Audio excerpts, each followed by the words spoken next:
What's up, everybody? Welcome to Overcoming Average today. I have my friend Bobby Conway with me. Author of, how many books have you written? I think like 5. 5 books. Yeah. So Doubting Towards Faith I've read, and The Fifth Gospel I've also read. I have not read the other ones, to be honest.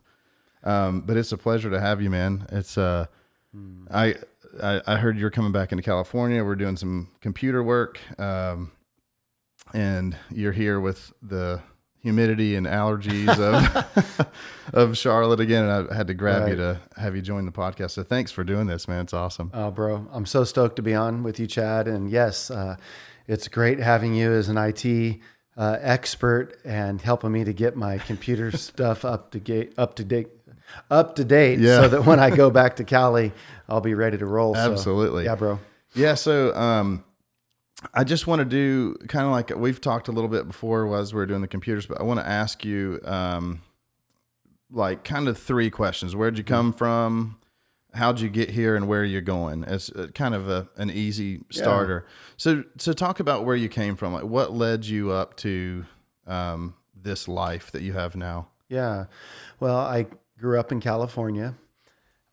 Didn't go to church growing up. I was a big athlete. That was kind of like my thing that saved me from getting myself in more trouble than I already did. As you know, as a young teenager, started turning to drugs and alcohol and promiscuity and just living a really wheels off kind of life.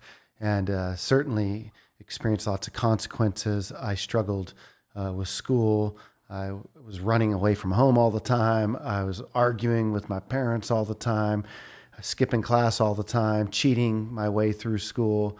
So here I'm this guy. By the time I get out of high school, the only thing I can do is throw a baseball. And I've got a life full of consequences from lack of study. I didn't even know how to go to college, bro, at the time. I mean, it was like everybody's heading off to college. And I just thought, you just show up at a school and just start signing up for classes you want to take, like tennis and baseball and weightlifting. And, I didn't realize you needed to declare a major or any of that kind of stuff. I mean, I was really clueless. So you were a bad student in high school. Oh, I was so uneducated that I was a senior. I literally was a senior, and I would be in classes with sophomores. I don't know how I got through. I know my dad helped me do a lot, like he shouldn't have, and but he would do some of my homework for me.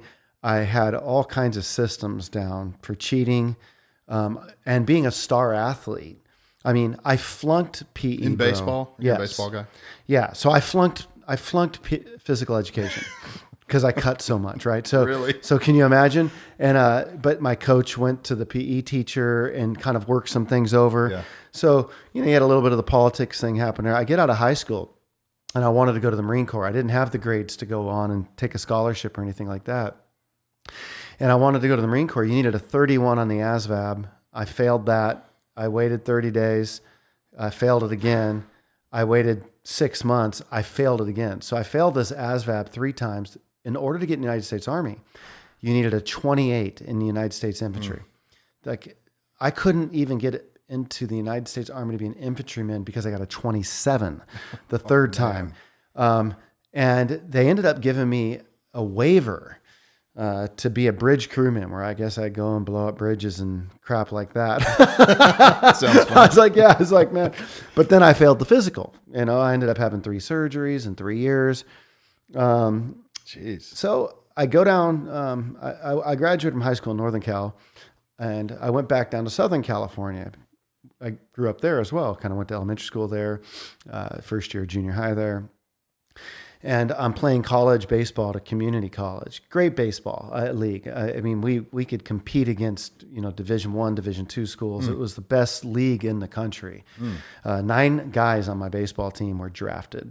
So Wow. I mean, it was a highly competitive. You had 20, 30 scouts sitting in the stands. Wow. So that was fun. I go down there, and my teammate started taking me to hear an evangelist that was doing Monday night services in South Orange County. And his name was Greg Laurie. And I had never heard the gospel. So now I'm 19. I've collected a lot of guilt. I'm trying to put my life together. And I really resonated with Greg Laurie in his preaching, and many people will be aware of him because he's nationally syndicated all over the place. Ended up placing my faith in Christ as a 19-year-old, and my eyes just opened up, and this was amazing. But the thing is I was forgiven vertically, but horizontally, I was completely dysfunctional on how to relate to people, on what to do with my emotions. And so now it was interesting because I felt like all I knew how to live by was my emotions. So I feel like taking a drug, take a drug. I feel like, finding a girl to be promiscuous with, go find a girl. You feel like taking a bong hit, take a bong hit. That was kind of how I lived my life. And now all of a sudden it was like, wow, I've got the scriptures and I've got a person in Jesus that I'm seeking to become like in my life. And what was then the terror was my spirit was willing, but my flesh was so weak because I had habitual behaviors of living according to impulse. And by that time, I know I jacked up the prefrontal cortex. I probably taken a BB gun and turning it on my prefrontal cortex and firing the crap out of it with all the drugs and the alcohol. And it would take 1.5 years before I would get clean.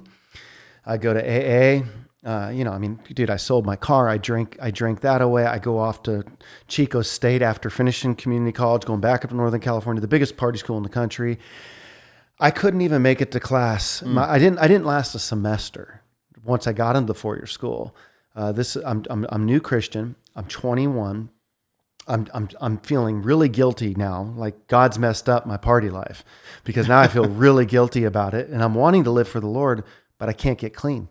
And I keep setting all these dates, like, on this Monday and on this date and on this date, and the insanity around it. And the way that I would drink, it was just, it wasn't healthy. I mean, I would drink so fast and so much that I'd have to put my finger down my throat, and I would dismiss myself from the parties, and I would throw myself up so that I could keep drinking.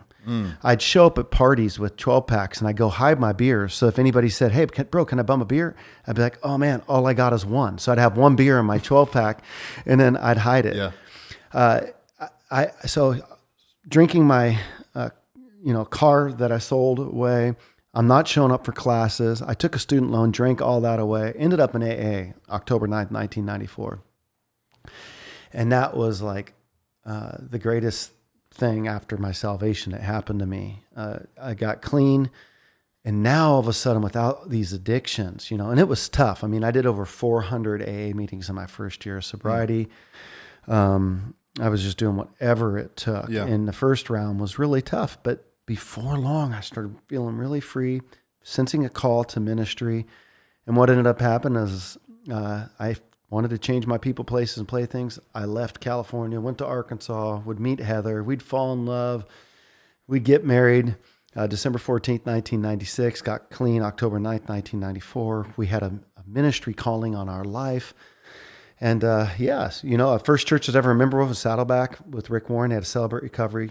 Really did great things there. But then once I was in the South, I'd go to Bible college, graduate, then go to seminary, graduate, go start a church. This is where you ended up meeting me. Yep. And, starting to move toward apologetics and philosophy, and we can see where you want to take it from there. Sure. But that's kind of like where I was and how jacked up I was and how God had to meet me and help me. So a couple things. So what was it about that night, your conversion night? What was it that made you think, I need this? What was the one thing, if there was one thing that said, I got to change my life? Or was it a collective? There was a lot of questions that I had. The person who led me to the Lord that I played college baseball with, it's funny, I'm living back in Southern California now, as you know, and it's been so much fun. I get together with him again. He still lives there. Oh, that's cool. And, we talk about that, and, he would describe me as such a curious person. I had so many questions. I think the biggest thing that I was struggling to get rid of in my life was guilt. And interestingly enough, that's where my PhD research would end up, in the study of the phenomenon of guilt and how that plays out and the different worldview options for our guilt and how to appease it and placate it. But I found myself really struggling with guilt and purpose. I can remember as a teenager driving in my car thinking, man, it'd be so cool if the government could come out with a pill that I could pop for contentment. And here, I'm a teenager. I used to take LSD in a journal and fry on acid and say, I'm going to go find myself. So I was looking for meaning. I was looking for purpose. And I was open to taking psychedelic drugs to help me to find a sense of purpose. But I didn't find myself with psychedelics. I didn't find myself with a pill. The government didn't have a pill. Yeah. But that's what I wanted. And so when I started hearing verses like, I have come that you might have life and life abundantly, man, my heart soared at the thought of what Christ could do. And when I heard that he dealt with my guilt on a cross and grace, wow, he loves me. See, that was the hardest thing as well. Like, I have done so much wrong. Like when I was in AHAB, you do fourth step and fifth, you do 12 steps, but the fourth step is you take a fearless and moral inventory. I ended up writing over 20 pages of my sin down. Wow. Stuff that was just like, if you've ever read Pilgrim's Progress, Christian, that backpack of sin. Yep. I had over 20 pages that I would do my fifth step and I would confess it to my sponsor. And to think that, I remember, Chad, like when I confessed my fifth step, my sponsor says, I want you to get on your knees now. I just read him 20 pages of my fears, people I've hurt, my sin. He says, I want you to get on your knees. I'm going to pray for you. Close your eyes. And I did. And he prays over me. I'm weeping. And he says, open your eyes now. And I opened my eyes and he had put a picture of Jesus right in front of me. And I wept. And it was as if he was to say, all that stuff you just talked about, it's been nailed to a cross. He's carrying it for you. You're forgiven, brother. And it was like becoming a Christian was like a shedding of all the bondage I collected in my life. And that's why I wanted to start a church, to just go and exemplify grace and to help people to understand that we serve a prodigal God who loves us and he comes after us. And so I started the church eventually, and it would be all about transparency. And transparency is my survival medicine. That's how I live. The gospel of grace, that we're wrecked through and through.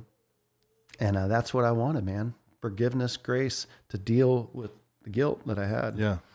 So when I first heard about you, and I think it's sort of funny how it happened, but we were at a different church, and I remember my older brother who lives in Statesville, he said, hey, I was watching this video on YouTube, and there's this guy, and it was a really good message, and he sent it to me. It was 1 Minute Apologist. And then he said, dude, I found out this guy's in Davidson. And I was like, what? And so we weren't necessarily in between churches, but we had gotten to the point where we're like, we just feel like we need to go somewhere else. And I remember the first time we went, I had watched the video clip, and we go to the community school Davidson school building. And as a musician, I had spent just years and years in these like set up, tear down churches of just like, man, just pulling carts of speakers and stuff out. And so I wasn't super excited about that. But I remember listening to your message and driving away thinking, wow, Kim and I both were just challenged. I don't even remember the message, but I think it had something to do with at least a section of it had to do with like challenging your marriage and just saying, hey, have you pulled back the veil here to see what's going on underneath? Like, is everything okay? I just remember feeling very challenged, which to me was a good thing. And our conversation as we went home was like, I think we need to go to this place. Like, this is really good. Yes. Because for a long time we were in different churches. Again, as a musician, I was playing at all the different places, and there was just there wasn't a challenge. It was all just sort of, hey, life's good, man, and everything's happy. But that didn't resonate with me for very long, because life's not always happy, and it is a challenge. So, that's kind of how I came to know about you and ultimately the church and stuff. But what was it about apologetics what was it that said that's the thing for me? I'm going to be the 1 minute apologist. What made you choose that? Well, it's interesting. The first time I heard the word apologetics, I scratched my head. And, like most people, we're all like who's apologizing? Who's apologizing? Yeah, I mean, that's what we infer. Yeah. So apologetics, it's kind of like when I was at Dallas Seminary, the way that worked for me. That's where I kind of started getting into it. I was always curious. Like once I got saved, I don't remember reading a book till I was 21, except Judy Blume's Freckle Juice. I do remember getting sent home in elementary school for gluing a book together. I hated reading, bro. So the funny thing is to see me as somebody who loves reading as much as I do. It's crazy. But the way that I ended up getting into reading is I fell in love with God. And in falling in love with God, we got 66 books in the Bible. I thought, He's given that to us. And if I want to get to know this God, I mean, my love for God, I mean, it was just like, it was so massive. Like it was so hard to explain how much I had been forgiven and how grateful to Him I was for what happened. I just wanted to read everything I could. So I became obsessive. I took my attic brain and I threw it into studies. And I started studying like crazy. I went to Bible college and to learn about my Christianity. So I become a Christian. So in order to become a Christian, I need to know, what do I do with my guilt? What's my purpose in life? That was 2 questions I was looking to answer. So I become a Christian. Then to understand my Christianity, I go to Bible college. At Bible college, I'm having to pay people to type my papers because I don't know how to type. Wow. I'm an average student at that time. I graduate with about a 2.5. I'm working really hard at it, but I don't even know what an adjective is. I'm so uneducated.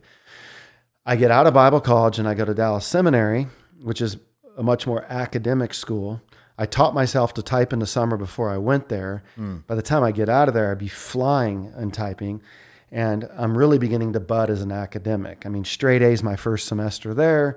Probably ended up graduating with 3.5. I'm taking Greek. I'm taking Hebrew. I'm starting to flourish, but I'm not quite there. I'm still playing some catch up from my earlier years.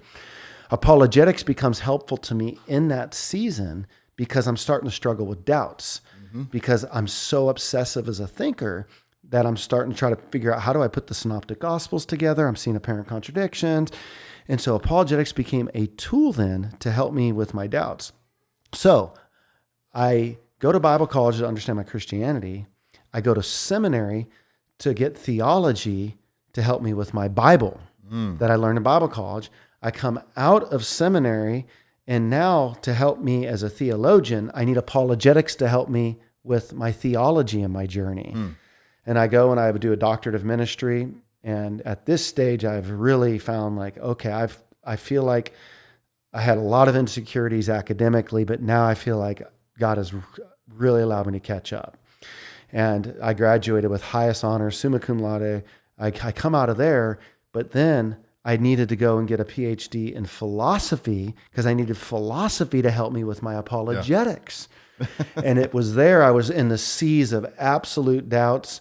And then I needed mystery and an embracement of faith like a child again to, help me come back to this stage. So you could see this trajectory. The 1 minute apologist came as a pastor.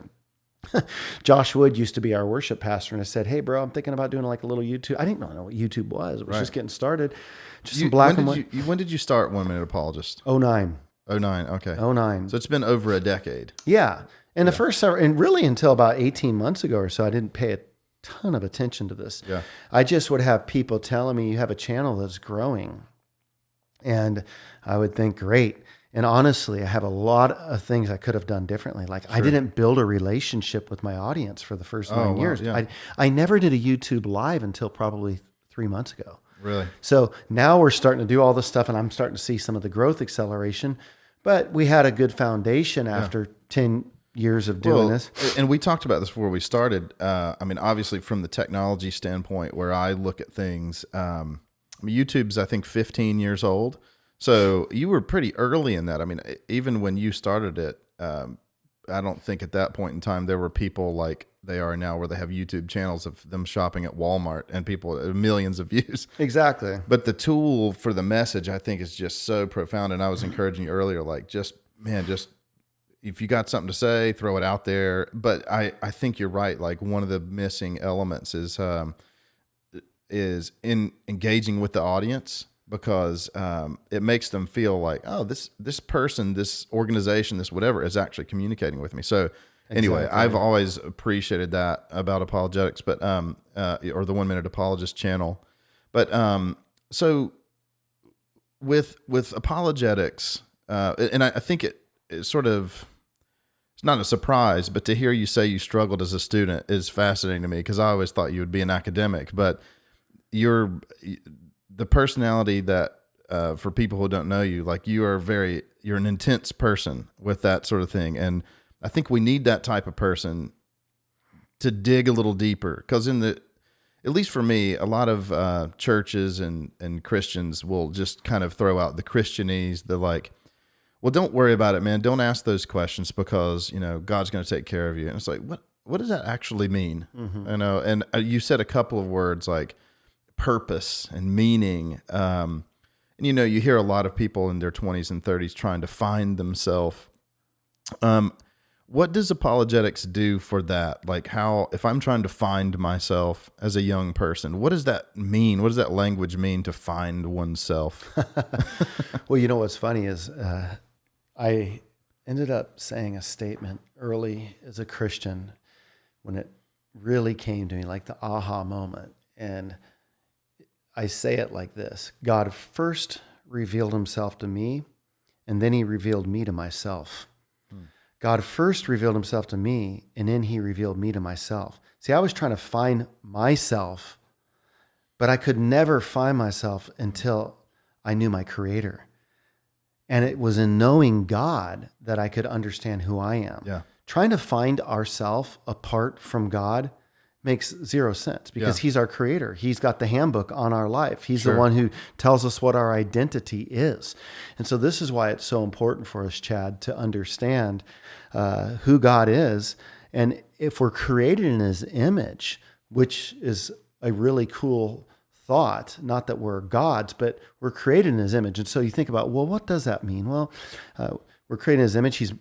He's morally perfect. So we're created in his image to be moral beings. We're created in his image. We're emotional, we're volitional, we're rational. And all of that coming together, I go, wow, he's created us in his image, but we don't model that image perfectly. In the garden, we know we're ejected out of there after the fall, and the image is not erased, but it is defaced. And so the Bible is about image restoration. Jesus is the image of God, the exact representation of his being. And so I think about like our life, we're image bearers. And in salvation, we have to come to the place where we recognize that that we are created in the image of God. And then that begins to help us to realize, wow, we're not projecting that image the best. The image has been defaced, but Jesus was the perfect image bearer. He came and he lived, he fulfilled the moral law that we all broke. He becomes our moral exemplar. And once we place our faith in him, then that image restoration begins to take place. And then ultimately in heaven, we will literally be able to bear the image that we were originally intended to do. So I finished a book a while back. I'm a huge Jordan Peterson fan, as you've picked up on, and we're doing the book study for 12 Rules for Life. But I read a book. If you haven't read it, I think for me, it was a challenge. It's called Maps of Meaning. Have you read it? I haven't, but I'm familiar with it. And it's an intense book, but it talks about the just historically the other hero stories of the Greeks and the Egyptians and these different heroes. And there's that. You could even go into like stories of like Iron Man, Captain America, Star Wars, about how they reflect the hero story, about the challenge of the darkness, the fighting of the dragon. Harry Potter, that he faces the dragon and kills the dragon and comes out stronger on the other side. And they all they're basically the story of Christ. So what about the story of Christ makes it stand apart from, these hero myths of ancient Egypt, where the mom is killed by her son, and they rip the body apart and of the dragon and build the world out of it. You know, like even the yeah, like some of the stuff with Tiamat and all this older stuff. Yeah, exactly. Like he talks about in maps of meaning, like what makes the story of Christ stand out as that's the one, that's the example. Yeah. In your mind, what That's is it the about storyline. Christ that makes that the one? So, okay, so now early on, remember, you're uneducated. I'm trying to get two questions, meaning, what's my purpose in life? Yep. What do I do with my guilt? And I get saved. Some of what created this existential angst for me was, well, how in the world can I be sure, I mean, that what I believe is the right meta-narrative, that is the big picture story of truth. I mean, what if I just kind of fell into that? You know, I wasn't educated. I was trying to get two questions answered, but what if other alternative worldviews could have dealt with those two questions fundamentally for me?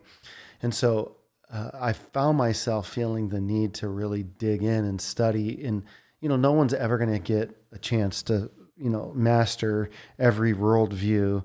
I mean, my goodness, doing my PhD just on the topic of guilt, I don't even feel like I can plumb the depths of my own topic. But I will say, you know, I struggled with some doubts at times where I would always think, well, how do I know that maybe this particular option doesn't have a better answer or this option doesn't have a better answer?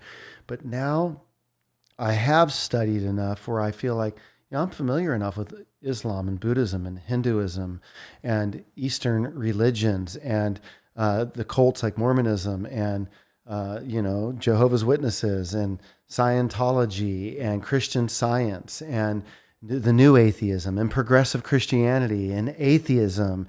I'm familiar with these different brands: deism, panentheism, pantheism, polytheism. And I've studied this stuff enough to where I compare it against the Christian message. So for example, here's something that I did in my PhD research. Let's just take the phenomenon of guilt. And let's pretend you're a naturalist, an atheist. And I ask the question, look, we're both familiar with this idea of guilt.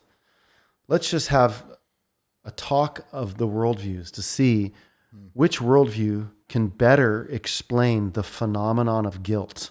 Naturalism? Sure. Or theism.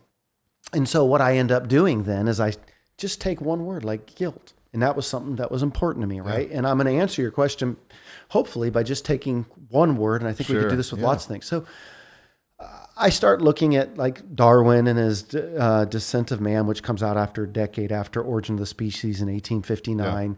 And he talks about, you know, guilt. And then I get in and I study Nietzsche's explanation. And I look at Freud's explanation. And I think of contemporary neuroscience explanation. But when I'm done with my explanation or listening to the explanations, I go, it doesn't cut it. But theism helps make better sense of the phenomenon of guilt than naturalism does. Why is that? Well, when we can agree by and large with a naturalist that guilt surfaces after we've done something morally wrong. Now the question is, you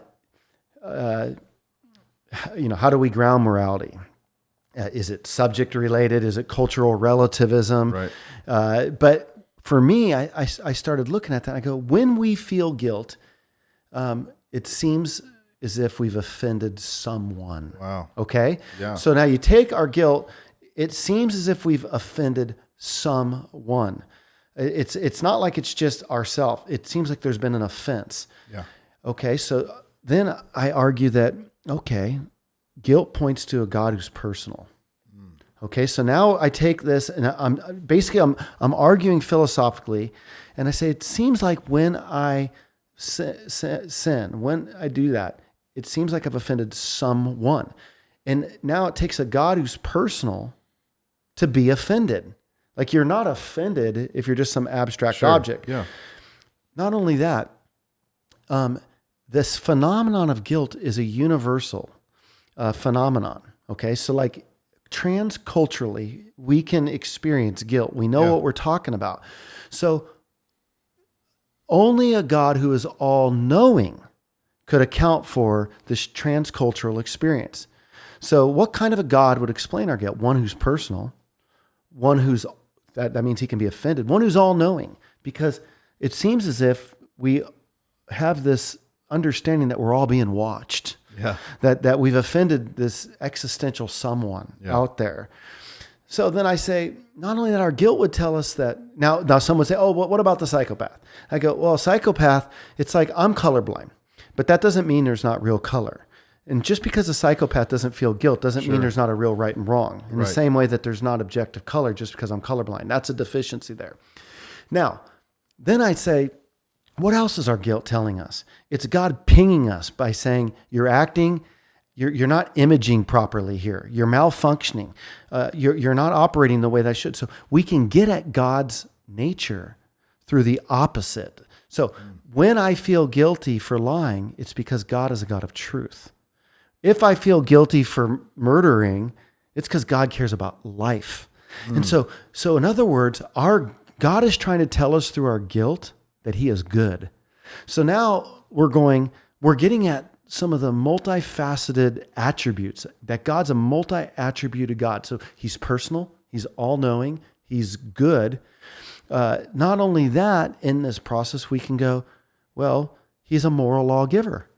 In other words, how would we know what his moral law is? What's right and wrong? Well, he's given that to us, right? Like he's built us that way. So it's written on our hearts. So he's the moral lawgiver. And then finally, that he's fit to hold us accountable, that we're ultimately accountable before him. So what I've just done is I've given a philosophical explanation. Now, atheism can't do that. They can't account for, there is no ultimate accountability in atheism. Yeah. Hitler, Mao Zedong, Mussolini, Pol Pot, they get away with it. But see, what we're saying is I want to give the naturalists the benefit of the doubt, say you can give an account of guilt, but it's not as robust as what I can give as a theistic account. I can account for the personal aspect of it.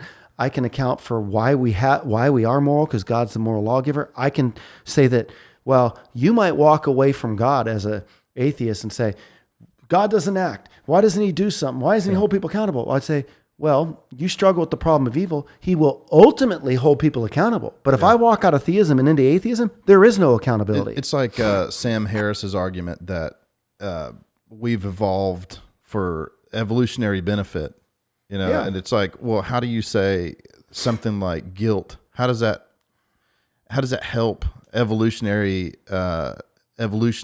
if you can say that? Yeah. How does that help at all? It doesn't point back to the moral law. To me, it doesn't give as good of an explanation. It doesn't have that personality. Like, why would it have personality, feeling like you said, like we're accountable to someone? Evolution, we evolved that way. It seems like a thin argument. It does. And see, they would say that, well, guilt helps you to survive longer because, you're pinged every time when this happens, you get this feeling of guilt that hits you and you go, oh, I don't want to do this again because it's going to create this so I can survive longer. The problem with that is I also distinguish between guilt feelings and the fact of guilt. You can be guilty and not feel guilty, and you can feel guilty and not be guilty. So it's kind of like pseudo guilt, right? Yeah. So a healthy person feels guilty when in fact they are guilty. If I feel guilty for stealing, but I've never stolen anything, that's not healthy. But if I feel guilty when I did steal something, that's a good thing. Yeah. Now, here's the thing that I do love, though. What I do is I provide an argument for guilt to theism philosophically, like I just shared briefly with you. Now, why is it that Christianity? So now I'm saying, just taking one word like guilt, and I can do this on a number of things. I think theism is a better option, but theism only gets you to Judaism, Christianity, Islam. Mm-hmm. What is it about Christianity? Well, when I think about Christianity, the God of Christianity fits the fivefold multi-attributed God that I just described getting to theism. The God of Christianity is personal. He's all-knowing. He's good. He's the moral lawgiver. He's fit to hold us accountable. But now what makes Christianity so great is Allah is not going to come down and deal with your guilt. So see, I argue philosophically from guilt and arrive at God, But now the solution Yeah. to guilt looks Christian shaped. God actually comes down in the person of Christ in the atonement, and it's in a round trip argument, and settles our guilt. On Islam, Allah's going to weigh it with the scales, and we're going to come out, we're at the mercy of Allah. On Christianity, as it's been said before, God treated Jesus as if he lived your life so that he could treat you as if he lived your life. Wow. So, as if you lived his life. And I love that. One of my favorite books, which took me honestly a really long time to read, was Mere Christianity. And he kind of breaks it down too. He's basically like, forget Jesus, forget Christianity. Let's just start with the moral law, and he kind of works his way up from there. Yeah. But what about post Bible? Like, how do we start to account for these cults? I guess is the proper word for them. Like where. I was talking to a buddy of mine the other day, and let's just, a space alien comes out and says, okay, explain to me this God, and why do we stop at the Bible but not proceed with Mormonism, with, some of the extra biblical Catholicism stuff? Like, why do we take this piece and not go any further? Mm-hmm. So, yes, we've got lots of different worldview options out there, lots of different beliefs. What is a cult? A cult is some group that rejects one or more of the main Christian tenets. So that's why, that's the difference between a world religion like Islam and a cult like Jehovah's Witnesses or Mormonism. They differ in that they're basically taking things about the Christian plan and what you see in the Bible, and they're adding to that, or they're taking it away. And so I think, number one, if you look at Mormonism, for example, they have added scriptures, the Pearl of Great Price, the Book of Mormon, Doctrines and Covenants. We look at the character of somebody like Joseph Smith, who lived in the 19th century, and we think about his lifestyle. We think about the archaeological finds. They talk about how, so much of Christianity and in Israel being in early America, but there's no archaeological confirmation. So that becomes really problematic when you just start thinking about it. Then you start just taking our doctrine. They believe in a works-based salvation. It's really essentially a different Jesus. It's polytheistic. You take Jehovah's Witnesses, it's highly, controlled with the Watchtower Society. They have no Greek scholars, no Hebrew scholars. So when you consider their New World Translation, it's just this piecemealed translation that's put together. Christianity predates both of those, right, by some 1900 years. And so, and in the Bible, it warns us that there's coming a time where you're going to have false prophets and people like that are going to come to bear, and they're going to show up later on the scenes. And so for me, when I think about things like, it doesn't surprise, it's always using the Bible as a base, and it's corrupting it. But then they'll say that the Bible's corrupt. So they take it and say that their new version's the pure one, right, instead of looking at the one that's older, and so Joseph Smith, he's going to offer us, Judge Rutherford and Charles Taze Russell with Jehovah's Witnesses, Mary Baker Eddy with Christian Science, L. Ron Hubbard and Scientology. He's going to have his whole entire different thing, which it's going to look different, with his whole viewpoint's not going to be looking so much to the scriptures. But a lot of this stuff, we just have to go back. For me, I go to the resurrection. If Jesus rose from the grave, then he really did die. And if he really did die, he really did live. And when he really did live, he said he was going to die and rise again.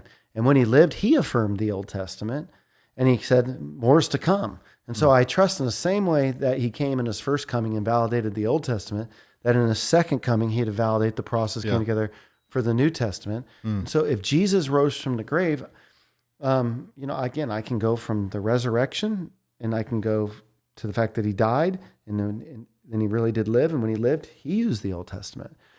So that helps me. And the Bible gives us prophecies that were fulfilled. We can go to the archaeological spots, unlike the Book of Mormon, and we can see it be confirmed. Yeah. So all this is really encouraging to me. Yeah, that's great.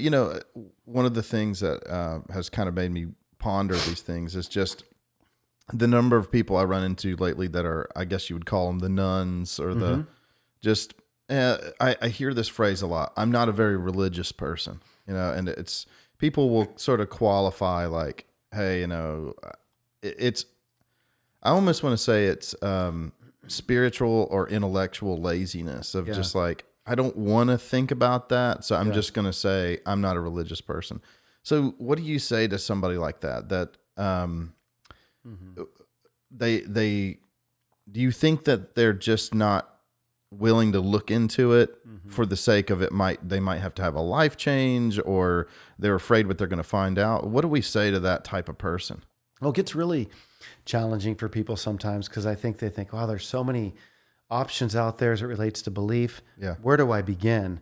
And so people feel like, I don't want to come off judgmental, so I'm just going to kind of plead the fifth on this thing. Yeah. But I do think it's worth investigating. I mean, if God exists, right, and I believe that he does, then the question is has he made himself known? Mm. And if he's made himself known, how can we know that? How do we get to that? Yeah. And for me, I just wasn't content. I was obsessively driven to understand what I'm doing here. In fact, it almost shocks me. I don't know how people wake up and just float through life and think that it doesn't matter. Like, were we created? I mean, see, like the universe, here's our four options, okay? The universe is an illusion. Okay, this is where you're going to get into some Eastern stuff. Everything popped into being out of nothing. Steady state theory, the universe has eternally existed, or God created us.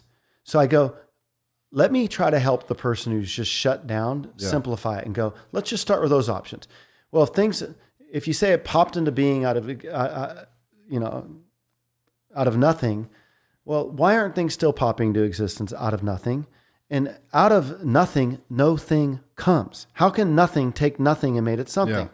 So intellectually, what's funny is the atheists today, they'll make you sound like you're lacking in intelligence because you don't believe in their theory, but their theory says nothing took nothing and made something.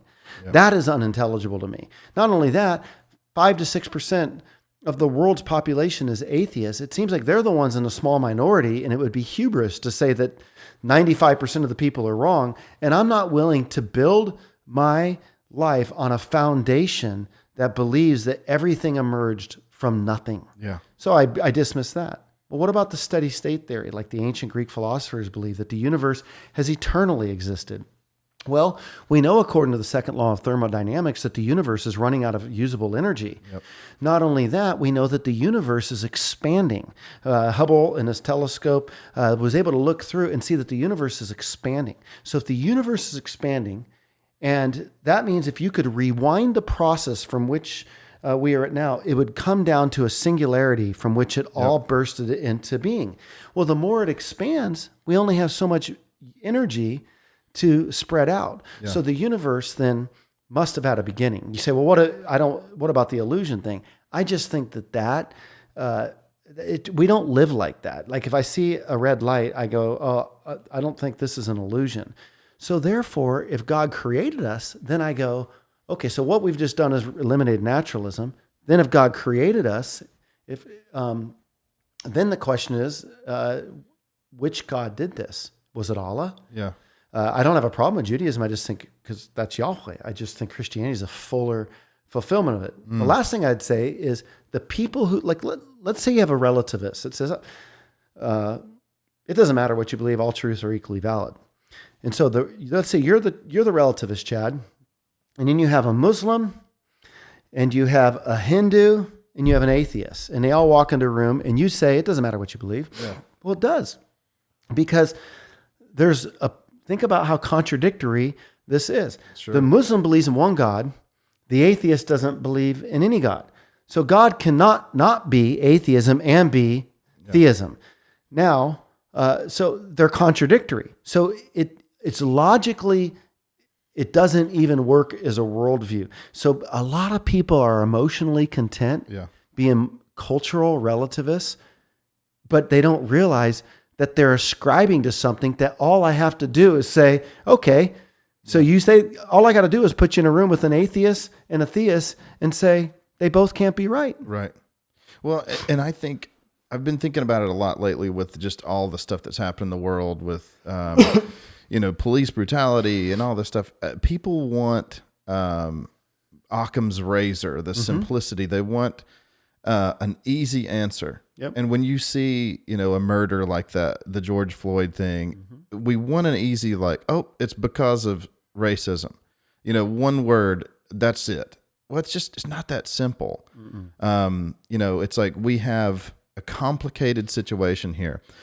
But at the same time, I think it's natural for us as humans to want a simple answer. And that's why I appreciate that in just a brief amount of time, you can address complicated issues and boil them down to, like, going back to the Christianese statement where, if you're struggling in something in your life, maybe it's this, like, what do I believe? Or I'm going through a tough time.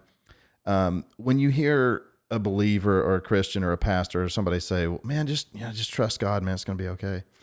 It's like, wow, okay, but what do I do when I wake up in the morning? Like, I think we need simple steps to the complicated answer. Like, we need to boil things down so that we can see, like, okay, that lines up with science. It also lines up with, how I feel, and it just starts to make sense, and we can choose the path that ultimately leads to the truth, which, going back to what I mentioned earlier about that meaning, I think that's where we find meaning, is taking those simple bite-sized chunks and saying, okay, how do I feel about this? And I love how you do that. But you also don't shy away from the complicated, like your book, Doubting Towards Faith. I mean, even the title, like, there's a lot of people that won't address doubt because it's like, well, just have faith. Like, you hear that, like, man, you just got to have faith, brother. And you're like, but what does that mean? Does that mean don't study? Does that mean just shrug your shoulders and walk away from a question? What does it mean to trust in God? So anyway, I appreciate your ability and your willingness to dig in to complicated issues and then pull it back down to just a handful of core things that we need to address. It very much like Mere Christianity, where it's something that you can chew on and think, oh, that actually makes sense. And I struggle to find many people in this world that can do that. So, so again, I guess, as we talked about, you've led up to here's where you are. What's sort of next for you? You're in California now. What's next? What do you want to do next? Yeah. So, I had a long run as a pastor. I resigned almost 2 years ago from that. And, as you know, Chad, that was after a relapse. And in my life, after almost 23 years without, having any alcohol, I have a relapse. And, by God's grace, I haven't drank since I got myself cleaned up there. And that was really challenging, but I just realized that I needed another step in my life. And God used that. It's His mercy and His grace that He'll meet us in our stupidity and our sin and our trying to figure life out, and He'll help put things back together and help us to use things hopefully for the good. We had lots of just challenges as it related to some of these mental health things going on in our home and with myself, and just didn't cope well. And God, through this whole relapse, has made me want to help people with mental health issues. So my wife and I are passionate about this. I've been very open. I've struggled with dark depression. I talk about that in Doubting Toward Faith. I mean, I didn't at times know if I was going to not do something stupid. I really was struggling with emptiness, with those types of thoughts. I know that struggling with anxiety, I have a heart for people with mental health issues and addicts and alcoholics. Yeah. And so I pull out of the pastorate, and we're out in California. We're continuing to do our YouTube. I'm the host of a great radio program. It's nationally syndicated, it's placed throughout the country, and it's really cool. It's on, the biggest station in California for Christian station, and it's the most listened to radio show. So I get such a reach every week right into Southern California, and people are calling up. I'm just getting to minister like crazy right there in L.A., Orange County, San Diego. So I'm just so thankful for that. And it's nationally syndicated. Yeah. They're giving me another radio program to design because they're pleased with what's happening. So, and they believe that this next radio program can get nationally syndicated. So I want to keep doing radio. I want to keep doing Woman Apologist. I want to start writing books again. And I actually want to kind of take on like a Lewis-esque type where I take my philosophy, apologetic theology training, and I kind of want to do, I'd like to do apologetic narratives, fictional apologetics, where I create characters and all that, and I embed truth. But that's mental health is going to be the thing that I want to help the church with. I think, as we talk today, we're in the midst of COVID quarantine. And I think that we're going to have a huge mental health crisis on our hands when we come out of this. I think that it's going to be interesting. I'm not a prophet. I think we're laying a foundation in our culture right now for a great revival or for a completely new structure of government. And I hope it's for the prior. I hope we can have a government. I also think that many people in quarantine who were on the fringes that didn't walk away from church because they were just used to going because mom and dad had them go or because that's what they did. I think that habit has been broken. Yes. And so I won't be surprised if across the board church attendance goes down unless there's a revival. Yeah. Again, I'm just throwing a number out there, 25, 30%. And I think people have also, that wanted to look for other churches. They've been spending time online, checking out other churches. Yeah. And I think that when doors open, honestly, Chad, I wouldn't be shocked if some churches find that half their congregation's gone. And I agree with you. And I want to talk about the technology aspect of everything we talked about. You said earlier when we were getting ready, like on your radio show, you use software and somebody calls in, ask a tough question. I think technology has brought us so many advancements to where you can, within seconds, pull up a Bible verse in whatever translation.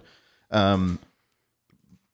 We have access to knowledge pretty much instantly. Everybody has a cell phone in their pocket. I always kind of make the correlation of like, you could learn Portuguese right here, at any time with an iPhone.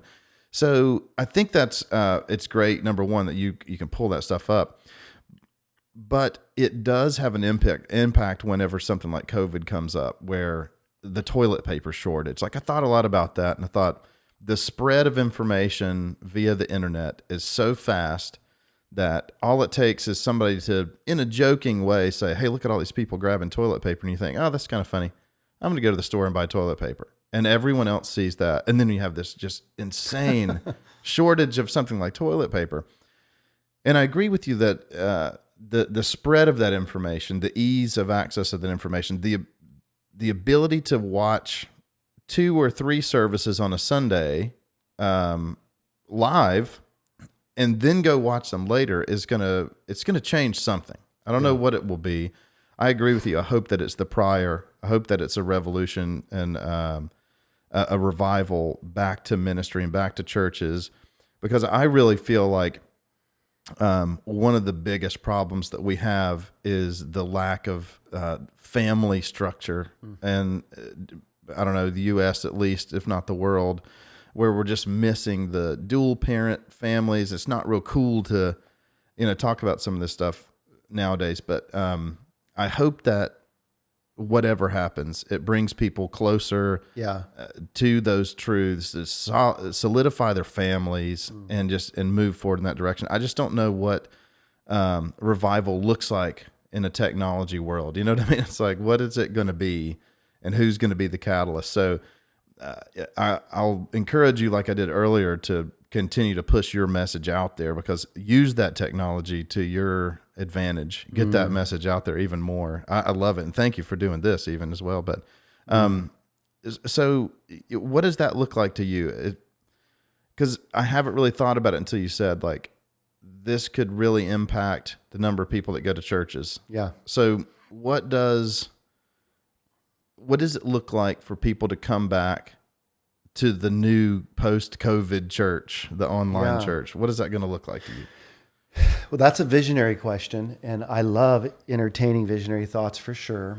And I've been living in that realm. I guess, if I was pastoring right now, or if I was starting a church again, I would really be trying to anticipate how the church can best meet the needs of the culture.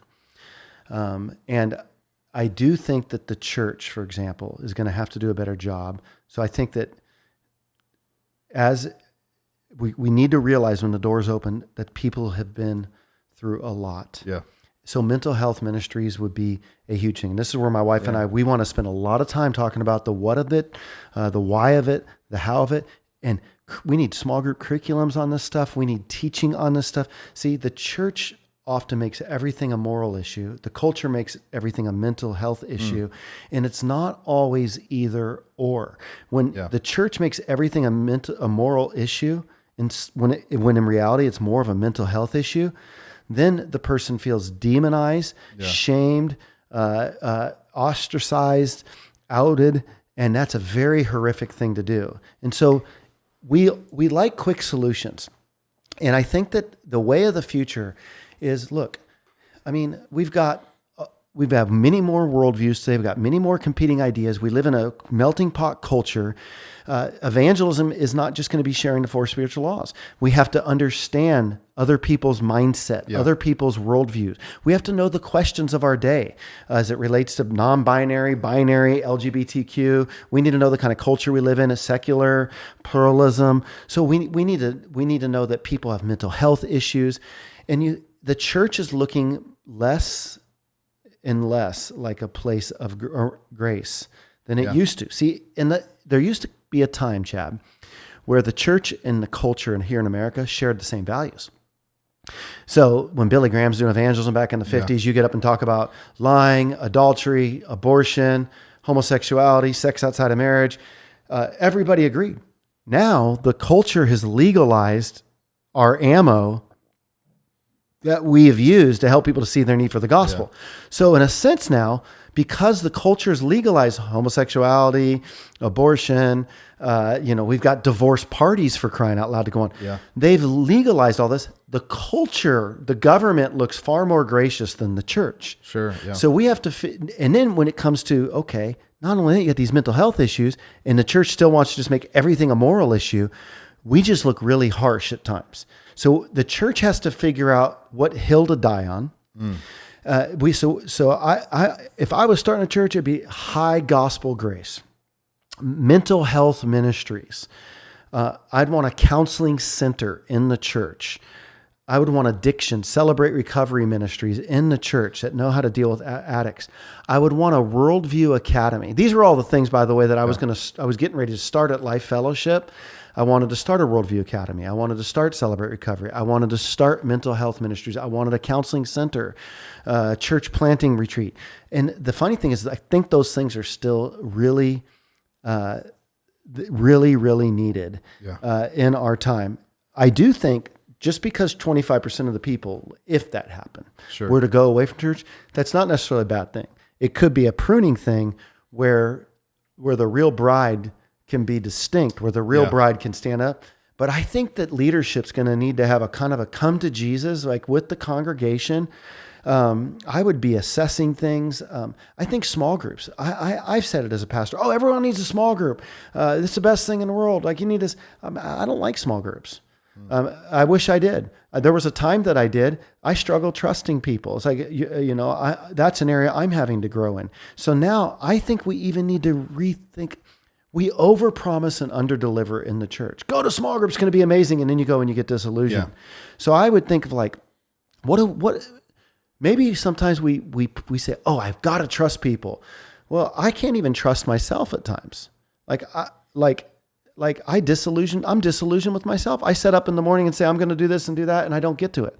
So what if we put these expectations on each other that set us up to be disillusioned with community, that then in turn cause us to isolate from one another? where what if the real question is, how can we just enjoy each other as people? And how can we allow ourselves to be real and vulnerable and not be surprised with the fact that we have shadows, that we have weaknesses, that we have hindrances, but we have such high demands of each other that then when we don't meet those demands, we blow this whole thing up called Christian community. It doesn't seem to work. Well, a couple things about that. I think that you're right about the Exodus, and I haven't really pondered on it much till you mentioned it. But the reason, actually, I gave the story about why we saw your video and we ended up checking out Life Fellowship at the time. To be honest, the reason we physically went is because our church at that time took 1 week a year off. And my wife and I were like, why don't we go to this church? So had they not taken the week off, you were habituated, right? Yeah. I mean, well, part of it is routine. And it's like, even as a believer, I went to church because that's what I've done my whole life. But I think that this is an opportunity. I totally agree. I think it's going to be sort of the people that never really wanted to go in the first place, but had the routine down. It might be an opt out, like, cool, we haven't been in a couple of months. Let's just, the Panthers are playing Sundays. Let's just, we'll just hang out. I think we're going to see some of that. And the true believers who, they're going to go back. I think that's very accurate as to what's going to happen. But I love that you're focusing on those tough things of mental illness. I mean, I just don't think people talk about it enough. I don't think that they want to tackle that because it's difficult. It's not an easy conversation to talk about, mental health issues. To me, it's a lot like money. Like people, they don't want to talk about money. We don't want to talk about, and you don't have to get into the details of how much do you make and all that. But people there's a stigma about money. Like, don't tell anybody how much you make and don't tell them that you're massively in debt. We want to front like, I've got it together. And if people see this nice car, they'll think that I've got it together. When behind the scenes, you're just rotting in debt and all that stuff. And I think mental health is the same. We talked earlier about arguments in the home and on Facebook, everything looks really awesome. But the truth be told, for most people, it's not. There's arguments, there's stress, depression, you name it, I think is rampant in the regular home and in the regular individual's life. So I think that it's great that you're tackling that. And because again, I don't know of anybody who's kind of taken that head on, and people I'm sure address it with counseling, but it's just being open about it, making it kind of a that's the foot you're putting forward is just fantastic. I'm excited to see what you do with that. So, those are tough conversations that people need to have. And I think, to go back to the small group thing, not everybody's the same. There's going to be people that they feel a certain way in a congregation. There's going to be people that, grow closer to God at home by themselves. Not everybody's the same, but conversations, I think like this, even, I feel like that's an essential part of any person's life, just to have a challenging conversation where you ask questions of people that you respect and people that you have, some value and think, okay, I don't know how I feel about this. Let me go ask Bobby, or let me go ask Rick, or let me go, or whoever. I think those are going to have to happen, and it needs to happen maybe with people that don't exactly line up and agree. Because I know that I'm kind of going off on a tangent here, but lately it's just been, hey, let's talk to people. Let's open the mic up and we'll talk to each other.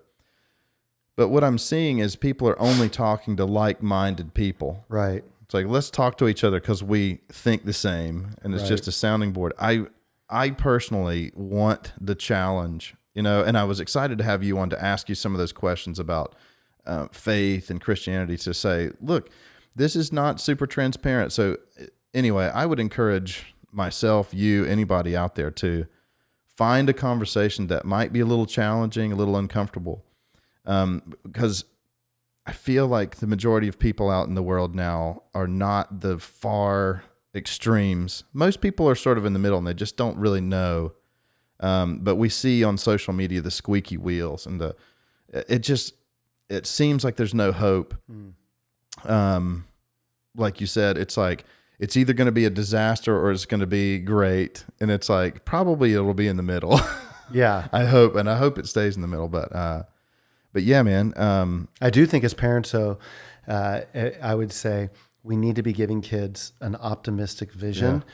It doesn't mean that we're living in naivete, but it does mean that these kids, the depression rate amongst kids and teenagers is so high. It's the second leading cause, of death with suicide. Wow. It's just horrific. And so I do think that youth pastors and parents need to be making sure that they do everything they can to capture a vision of hope, because we live in a wonderful time of opportunity, but there are things that the church has rejected, we just want to be able to go and just share the gospel in the simplest fashion, instead of really get to know people and their questions and what they're thinking about, and taking that time. We just want to tell people to sin and God can forgive you, instead of understanding that we're not all born with the tabula rasa, this blank slate, and our brains are all the same way. We got genetic differences, environmental differences, books that we've read, mentors we've had, parents we've had, pain and traumas we've had. All of this shapes who we are. And we need to take time to understand people's traumas, their upbringing, the books that's influenced them, that's made them that way, instead of thinking, well, if I was this person, I would just do this. It's very robotic. And Jesus knows how to individuate. He knows how to work with us. I think the church, honestly, because if we can help the kids to have youth, like what do they hear? I'd hate to be you. I'd hate to be in your generation. It's like that creates hopelessness. Yeah. But what an opportunity you have. But I think the church has got to do much more customization. The world gets customization. Yeah. They know how to come in. I mean, I see on Facebook things like, hey, customize your clothes. We'll send it to you. Customize this. Well, then the church, what we do is we want to always just put people through the fastest one-size-fits-all process. Yeah. Like, what if membership in the future looked like like an online evaluation of finding out people's history, where they were in church? Because what ends up happening, like if I go to many churches, Chad, they'll send me through 101, 201, 301. It'll take me 2 years before I can finally serve. And go, dude, I've been a lead pastor for 15 years of my life. I get that the process that you have here are just easier and quicker, but people are at different places on their discipleship journey. So if you're going to send me through a class for 4 hours on how to pray, how to read the Bible, I can do that. But if you bring up not doing that, then you get demonized. Oh, you're being prideful. Sure. You're not willing to be like it. I go, no, it's just intentionality. We need to understand where people are. We need to understand different age ranges. These are the kids. These are what their issues are. These are middle-aged people. The church has to be. It's not one size fits all. We have to realize, when people hit 40, there's a reason some of the depression starts kicking in, serotonin and dopamine levels start going off. These are people who've been in their career for about 15 years. And at that stage, you're starting to ask, is life feeling like what I thought it would be after this much time in my career? They've been raising their kids. They're wondering if their marriage is going to make it after empty nest. And they're thinking, I'm getting a little bit older. Maybe this is my last chance to find somebody else young and start over. So when we're aware of this stuff, we minister with precision. We minister with customization. And that is my fear for the church. If we don't learn how to customize. See, God, we're all unique in his eyes, and he leads us in different ways. But what we want to do is we get passionate about something, and we think everybody should be just as passionate about it as we are. Well, we're not you. We're unique. Yeah, I heard a story this week. A friend of mine, Jasmine, you remember Jasmine? Oh yeah, I love Jasmine. I'm hopefully going to have her on the podcast sometime and tell her story. But she talked about when she was basically enslaved, slave labor, as you know.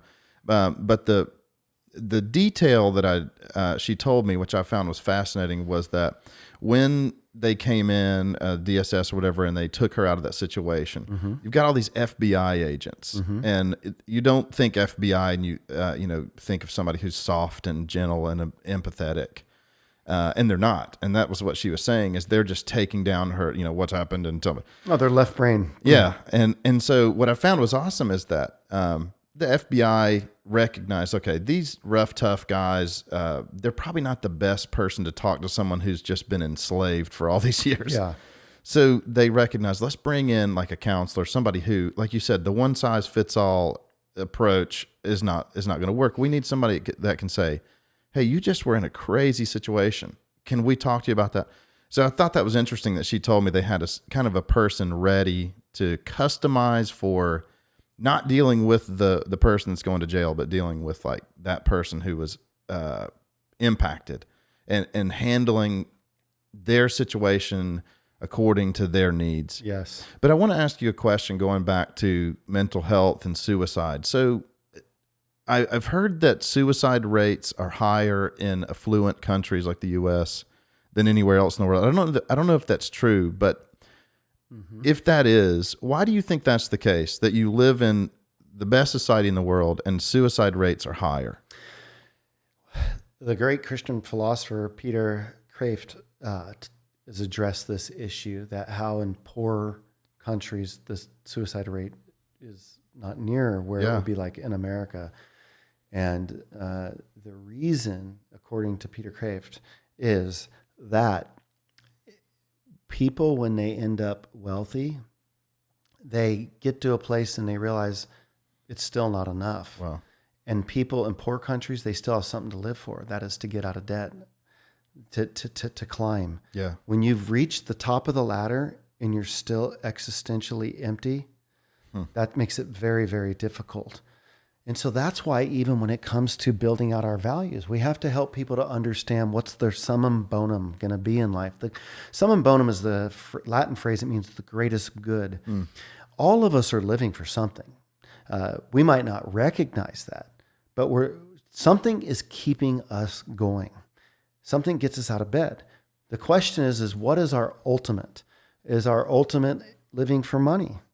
So this is another way to get at why Christianity is the greatest worldview to live by. You can say to somebody, like for Paul, he says, "For me to live is Christ, to die is gain." Philippians 1:21. What you'll find is if you go through this, the only way, death is gain is if you are living for the Lord. For me to live is Christ, to die is gain. Remove the word Christ, remove the word gain. For me to live is what? For me to die is what? Okay, well, to die is, and what the answer to that's going to determine to how we live. So if I live for money, if money is my ultimate, what's the problem with that? Well, money can't be our ultimate, because you could aspire to be a millionaire, finally get it, throw a party at your house, and then one of the persons come over, trip, break their neck at your house, and then now they have your money. Yeah. So money can't be your ultimate. Fame can't be your ultimate, because you can't guarantee this. Fame is bestowed upon you. You can't just declare yourself famous. Not only that, fame can be taken away. So why live for fame? Beauty.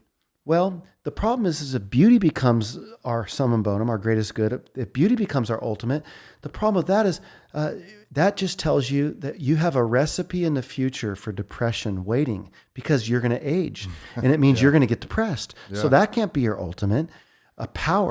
Power can't be your ultimate either, because if power is your ultimate and having a certain level, you'll abuse people to get there. So you can start going through all the different things that people live for, and relationships can't be your ultimate. Why is that? Because if that's your ultimate, you'll suffocate your relationships. If what you're living for is relationships, you'll suffocate the people around you, because they're going to disillusion you. They're going to disappoint you. But if God is our summum bonum, if he's our greatest good that we're living for, well, if we take him for who he is, revealed himself to be, well, then we can enjoy all those other things. Beauty, money, power, relationships, all those things put in their proper place are okay. But if they're our ultimate, they're our idols.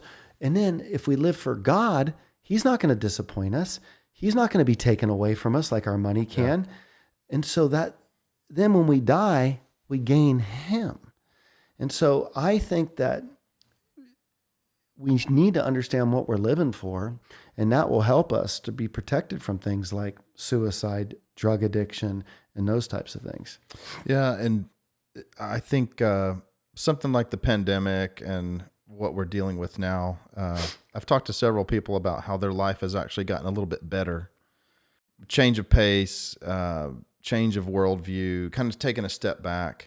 And I do hope that out of this will come some good of just, maybe you realize like, oh, I need to spend more time with my family. I need to, so I don't necessarily look at it as a negative thing. I think that going back to the hero stories of what like Jordan Peterson was talking about, you have to face your demons sometimes. And when you face that demon, you come out stronger on the other side.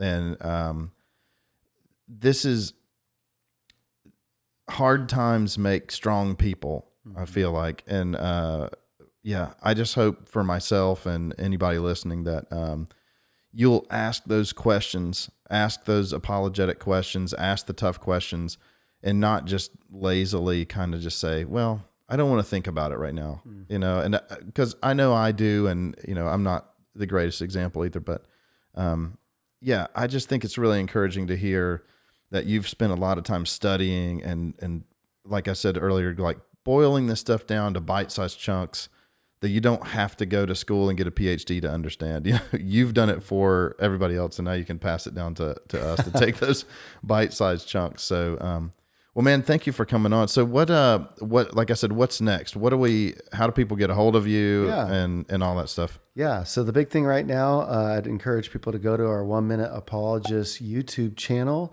subscribe, like, share, consider becoming a Patreon member. So that's the thing. We put out several videos each week. So we'd love people to, join our YouTube family and be a part of what's going on there. People can listen to me Monday through Thursday on the Pastor's Perspective. It's a call-in radio program, and people just call in and ask whatever. It's typically Bible questions, 2 Kings chapter 16, verse 4. How do I square this? What's the difference between a genealogy in Matthew and Luke, and how do I square that up? But it's a lot of fun. You're in the hot seat. You're ministering to people. Yeah. So they can check that out as well. And hopefully, if they're interested in having me come out and speak, they can go to 1minuteapologist.com and they can check out our site. And so, I think I'm just going to be traveling, speaking, writing, and putting out a bunch of content. Yeah, that's great, man. And I would encourage you again, just the more you can put out, the better. So I can't thank you enough for coming on, man. Thank you, bro. It's an Humble honor to be on. So awesome. I appreciate you, bro. Yeah, man. Have a good one. You too.